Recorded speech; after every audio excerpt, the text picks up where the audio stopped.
So I hated my temporary potato patch. It's ugly and it's not particularly effective. But I'm gonna dig up the first barrel here because I want to try to convert these barrels into cattle feeders. That's another video I'll make. And let's just see what we got here.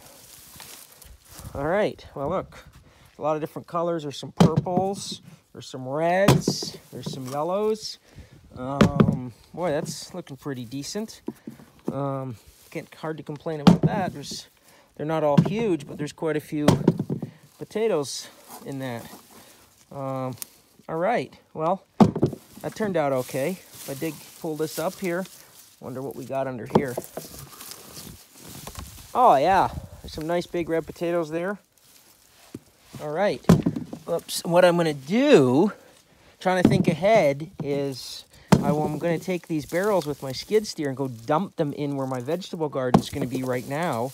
And I'm gonna let the hogs root through all this and clean up anything that I've missed, which will A, make the hogs happy, B, make my soil that much better next year. And why burn diesel when you've got hogs? So I mean, so far, that's not a ton of potatoes out of one barrel, don't get me wrong.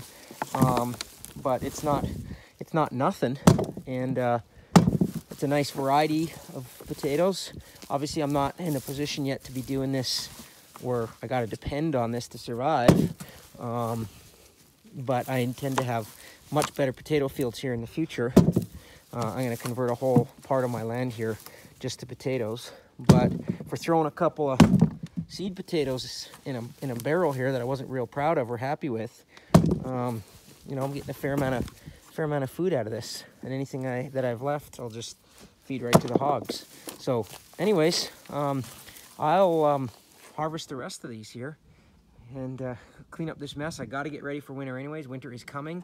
And then I'll make a video about converting some of these barrels into temporary grain feeders for my hogs. A lot of stuff is still temporary on the ranch as I'm just building and learning for the first time. So it's a journey. You got to bear with me. I'm not an expert. All right.